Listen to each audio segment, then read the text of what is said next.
नमस्कार दोस्तों, एक बार फिर से आप सभी का स्वागत है। आज इस वीडियो में हम बात करने जा रहे हैं माँ दुर्गा के 9 अवतार के बारे में। माँ दुर्गा के 9 अवतारों का जीवन के विभिन्न पड़ावों के साथ क्या संबंध है, इसके बारे में हम जानेंगे। दोस्तों, विश्वास कीजिए, इस वीडियो को पूरा देखने के बाद इस रहस्य को भी आप जान पाएंगे। तो चलें, इन सभी विषय पर हम विस्तार से बात करेंगे। लेकिन इससे पहले यदि आप लोग इस चैनल पे नए हैं तो चैनल को सब्सक्राइब कर दें और वीडियो को भी लाइक कर दें। दुनिया में शायद इकलौता धर्म सनातन धर्म ही होगा जहां ब्रह्मांड की उत्पत्ति के पीछे जो शक्ति है उसको स्त्री रूप में देखा जाता है। सनातन के शक्ति संप्रदाय में भगवती दुर्गा को ही दुनिया का पराशक्ति और सर्वोच्च देवता माना जाता है। शाक्त संप्रदाय ईश्वर को देवी के रूप में मानता है। वेदों में तो दुर्गा का व्यापक उल्लेख है, किंतु उपनिषद में देवी उमा हेमवती का वर्णन है। पुराण में दुर्गा को आदि शक्ति माना गया है। मार्कंडेय पुराण में ब्रह्मदेव ने मनुष्य जाति की रक्षा के लिए एक परम गुप्त, परम उपयोगी और मनुष्य का कल्याणकारी देवी कवच एवं देवी सूक्त बताया है और कहा है कि जो मनुष्य इन उपायों को करेगा वो संसार में सुख भोग कर अनंत समय में बैकुंठ को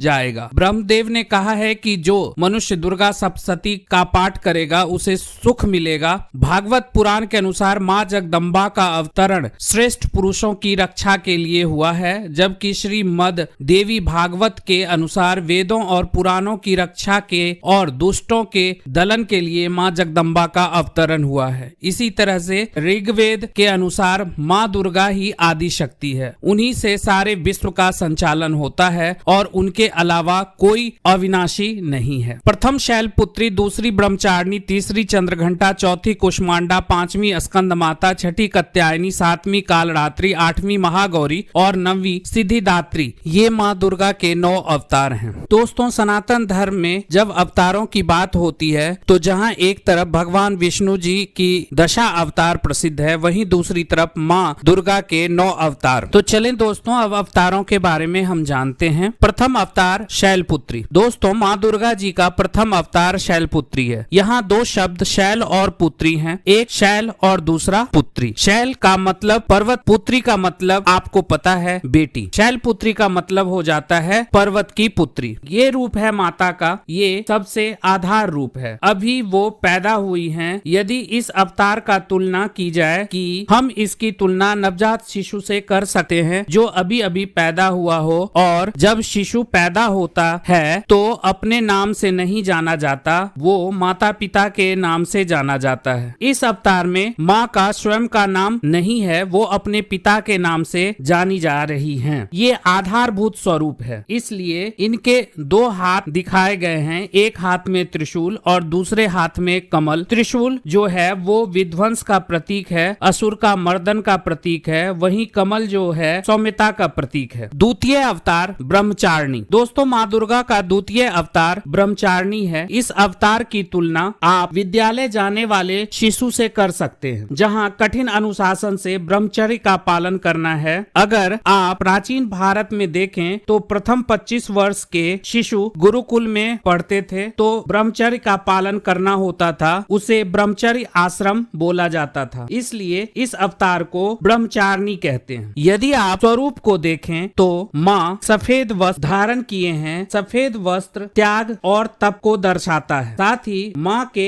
एक हाथ में कमंडल है और एक हाथ में माला है, जो तपस्विनी स्वरूप है। ये जो स्वरूप है वो त्याग और तप का प्रतीक है। जीवन को उत्कृष्ट बनाने के लिए प्रथम 25 वर्ष है, इसमें कठिन परिश्रम करनी होती है और सांसारिक प्रपंच से दूर रहना होता है। ऐसा हर विद्यार्थी को करना चाहिए, जिससे जीवन में वे अच्छा कर सकते हैं। तृतीय अवतार चंद्रघंटा। दोस्तों, माँ दुर्गा का तीसरा अवतार चंद्रघंटा है। ये माँ दुर्गा का सबसे संपन्न स्वरूप है। आपने देखा कि इससे पहले शैलपुत्री और ब्रह्मचारिणी अवतार में माँ के 2 ही हाथ थे। यहाँ पर माँ के 10 हाथ हैं, जहाँ कुछ हाथ में शस्त्रों से सुशोभित हैं, वहीं दूसरी तरफ कुछ हाथों में कमल, घंटा, कमंडल और पानी का कलश है। यहाँ पर माँ भक्ति और शक्ति से परिपूर्ण है। यहाँ माँ का स्वरूप ऐसा है जो विद्यालय विद्यालय या गुरुकुल से बच्चा पढ़ लेता है और नौजवान हो जाता है, उसके पास ढेर सारी कौशल आ जाती है। अब वो तैयार हो गया है जीवन के किसी भी चुनौतियों से जूझने के लिए। माँ का स्वरूप उस विद्यार्थी के तरह है जिसने पढ़ाई पूरी कर ली है। उसके बाद देखे तो माँ के मस्तक पर तीसरी आंख भी खुल गई है और ये इस बात का प्रतीक है कि माँ किसी भी तरह के संघर्ष के लिए तैयार है। अगर शत्रु आया तो उसका दमन करेगी और धर्म की स्थापना करेगी। चतुर्थ अवतार कुष्मांडा। दोस्तों, माँ दुर्गा का चौथा अवतार कुष्मांडा है। अगर आप कुष्मांडा का नाम ध्यान से देखें और इसका संधि विच्छेद करें तो ये 3 भागों में बंटता है। पहला कु, दूसरा उष्मा और तीसरा अंड।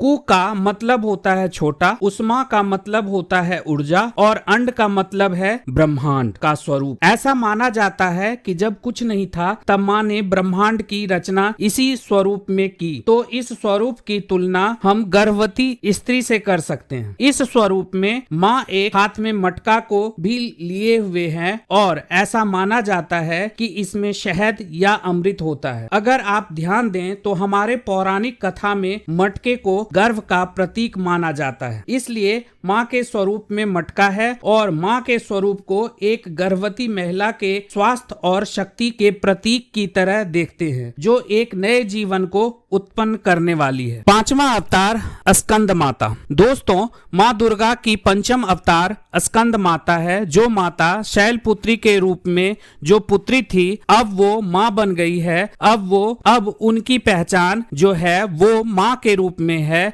इसलिए नाम उनके पुत्र स्कंद, जो कि भगवान कार्तिकेय हैं, उनकी माता के होने से है। आप देखें तो माँ ममतामयी हैं, पुत्र वात्सल्य से परिपूर्ण हैं, इसलिए यहाँ पर उनके हाथ में कोई शस्त्र नहीं दिखाए गए हैं। अभी उनका पूरा ध्यान अपने शिशु पर है। जैसे एक माँ ममता से भर जाती है और अपने शिशु का ध्यान रखती है, यहाँ माँ का रूप मातृत्व स्वरूप में है। 6ठा अवतार कात्यायनी। दोस्तों, माँ का 6ठा अवतार कात्यायनी है और इसी रूप को माँ दुर्गा कहते हैं। इसी रूप में माँ ने महिषासुर का मर्दन किया था। जैसे एक स्त्री जब माँ बन जाती है तो वो सर्वशक्तिशाली हो जाती है, अपने संतान के लिए माँ स्वयं में काफी होती है। यहाँ शक्ति को प्रदर्शित करने के लिए उनकी 18 भुजाएं भी दिखाई जाती है। वो किसी भी स्त्री के माँ बनने के बाद जो उसके अंदर शक्ति आ जाती है उसका स्वरूप है।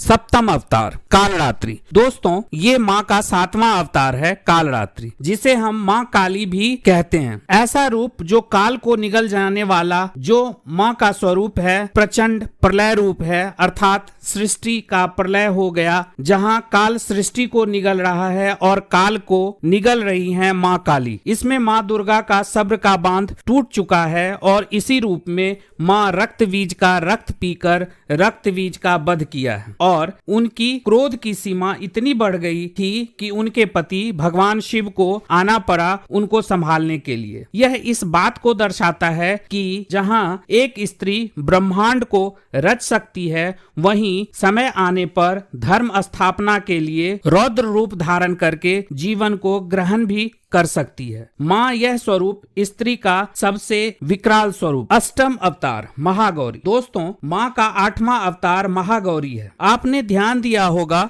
कि षष्ठी सप्तमी के बाद माँ दुर्गा की पूजा उपासना तीव्र हो जाती है। सप्तमी, अष्टमी और नवमी का बहुत महत्व है, लेकिन यहाँ पर माँ दुर्गा ने कात्यायनी और कालरात्रि स्वरूप में अपने रौद्र रूप की प्रकाष्ठा को दिखाया है। वहीं उन्होंने ये भी बताया है कि वो शांति, सुंदरता और सौम्यता की भी प्रकाष्ठा पर जा सकती हैं और यही स्वरूप है महागौरी का। माँ गौरी स्वरूप में वो अपने पति शिव जी और पुत्रों के साथ पारिवारिक सौहार्द के रूप में रहती हैं। माँ दुर्गा का ये स्वरूप प्रेम पूर्ण स्वरूप है। अब अंतिम स्वरूप की चर्चा करते हैं। 9वां अवतार सिद्धिदात्री। दोस्तों, माँ दुर्गा के ये नवम अवतार सिद्धिदात्री हैं। माँ दुर्गा के इस स्वरूप की तुलना हम उस स्त्री से कर सकते हैं जिसे जीवन के सभी अनुभवों का ज्ञान हो चुका है और वो अब इस ज्ञान का उपयोग करके अपने आने वाली पीढ़ियों को धर्म मार्ग प्रशस्त करेगी। मतलब माँ दुर्गा के इस स्वरूप ने ब्रह्मांड की हर चीज को जान लिया है, ब्रह्मांड पर विजय प्राप्त कर ली है। अगर उनके भक्त उनसे कुछ भी मांगे, हर चीज को पूर्ण करने में समर्थ है। सिद्धिदात्री स्वरूप भक्तों पर अनंत कृपा बरसाने वाला स्वरूप है। यह स्वरूप पूर्ण आनंद, असीम दयावान स्वरूप है। तो कैसा लगा आपको दोस्तों ये जानकारी? यदि आपको अच्छी लगी तो चैनल को सब्सक्राइब कर दें, शेयर कर दें और वीडियो को लाइक कर दें। धन्यवाद।